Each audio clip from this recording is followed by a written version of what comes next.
Hello everyone, welcome back to my channel. I hope you all are doing great. So it's almost 6 o'clock. আমরা সবাই ready হয়ে বেরিয়ে পড়েছি কারণ আজ আমরা নর্থ সিকিমের ইয়ামথাং ভ্যালিটা এক্সপ্লোর করব। আর এটা হচ্ছে আমাদের হোমস্টে থেকে মর্নিং ভিউ, সামনে পাহাড় আর ব্যাক সাইডে ওয়াটারফল। আমার ফার্স্ট টাইম হোমস্টেতে থাকার এক্সপিরিয়েন্সটা মোটামুটি ভালোই ছিল।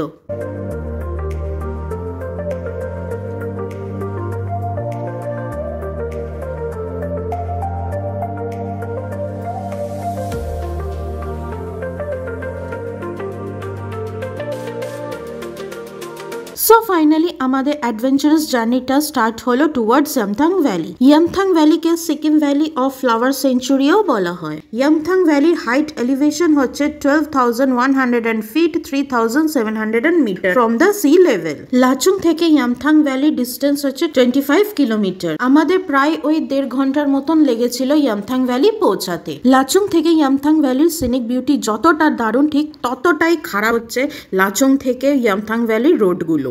মানে বলে না যে কি ডেঞ্জারাস বিউটি, সো লাচুং থেকে ইয়ামথাং ভ্যালি হচ্ছে পুরো ডেঞ্জারাস বিউটি। একদিকে পাহাড়ের সৌন্দর্য আর আরেকদিকে রোডগুলো দেখে মানে ভীষণ ভয় লাগছিল।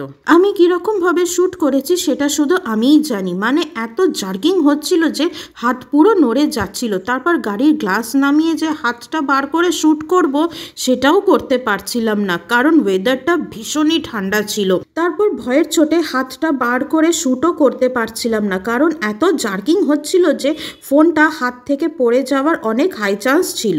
আমি কিরকম ভাবে এই কদিন শুট করেছি সেটা শুধু আমিই জানি। তাও আগে যে জায়গাগুলোতে ভিজিট করেছিলাম সেখানকার রোডগুলো লাচুং আর ইয়ামথাং এর কম্পারিজনে অনেক বেটার। লাচুং আর ইয়ামথাং এর রোডগুলো ভীষণ খারাপ, যতটা এক্সপেক্ট করেছি তার থেকে আরো খারাপ ছিল। আশা করি তোমরা ভিডিও থ্রুতে দেখতেই পারছো যে রোডগুলো কতটা খারাপ। তাও কিছু কিছু জায়গায় রিস্ক নিয়ে ফোনটা বার করে একটু আধটু শুট করছিলাম, কিন্তু আমরা ভীষণ এনজয় করেছি। চারিদিকটা এত দারুণ ছিল যে কি আমরা খারাপ রাস্তার কথাটা ভুলেই গেছি। চারিদিকে পাহাড়, পাহাড়ের ওপর বরফ, আর যখন সানরাইজ হচ্ছিল তখন পাহাড়গুলো দেখে মনে হচ্ছিল যে পুরো সোনায় মোড়ার পাহাড়।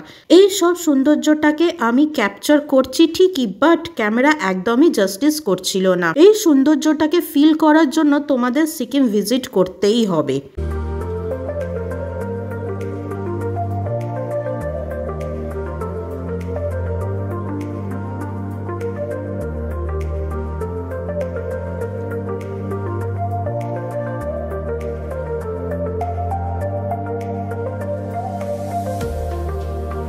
তো ফাইনালি আমরা ইয়ামথাং ভ্যালি, যেটাকে ফ্লাওয়ার ভ্যালিও বলা হয়, সেখানে আমরা পৌঁছে গেছি।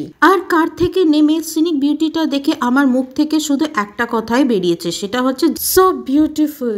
মানে নেচার এত সুন্দর কি করে হতে পারে? মনে হচ্ছিল যে ঠাকুর সময় নিয়ে এই জায়গাগুলোকে পেন্ট করেছে। কি সুন্দর জায়গাটা, চারিদিকে পাহাড় আর মাঝখানে একটা ছোট্ট নদী। সত্যি খুব সুন্দর জায়গাটা। জানো, ফেব্রুয়ারি লাস্ট উইক থেকে মিডে জুন অব্দি এই পুরো ভ্যালিটা ফ্লাওয়ার্সে ভর্তি থাকে। এই জন্যই ইয়ামথাং ভ্যালিকে ফ্লাওয়ার্স ভ্যালিও বলা হয়। Yumthang valley is a home to the Singba rhododendron sanctuary which has over 24 species of the rhododendron. কিন্তু বলে না সবকিছুর যেমন প্লাস পয়েন্ট আছে ঠিক তেমনই মাইনাস পয়েন্ট আছে। ঠিক তেমনই ইয়ামথাং ভ্যালিরও প্লাস পয়েন্ট আছে, আবার মাইনাস পয়েন্টও আছে। প্লাস পয়েন্ট কি সেগুলো তো আমি তোমাদের সাথে অলরেডি শেয়ার করেই দিয়েছি। এবার চলো তোমাদের সাথে আমি মাইনাস পয়েন্টটা শেয়ার করি। যেমন তোমরা সবাই জানো যে সিকিমে ভীষণ স্নো পড়ে আর স্নোফলও হয়। তার জন্য রোডগুলো পুরো স্নোতে ভরে যায় আর রোডগুলো ভীষণ স্লিপারিও হয়ে যায়, আর অনেক সময় ওয়েদারও ভালো থাকে না। এর জন্য ইয়ামথাং ভ্যালি 0 পয়েন্ট ইভেন নাথুলাতেও ভিজিট করার পারমিশন একদমই পাওয়া যায় না। তারপর হাই অ্যালটিটিউড হওয়ার কারণে ওখানকার অক্সিজেন লেভেলটা একটু কম। এর জন্য তোমরা তোমাদের সাথে একটা ছোট্ট অক্সিজেন ক্যান, কপুর, লবঙ্গ, চুইংগাম আর পপকর্নটাকে একদম ক্যারি করতে ভুলো না। সো ফাইনালি আমরা এখন ইয়ামথাং ভ্যালি থেকে বেরিয়ে সোজা গ্যাংটকের পথে। শুধু রাস্তায় একটা জায়গায় দাঁড়িয়েছিলাম for a lunch. So that is it for today guys. See you in the another vlog. Till then take care, bye by.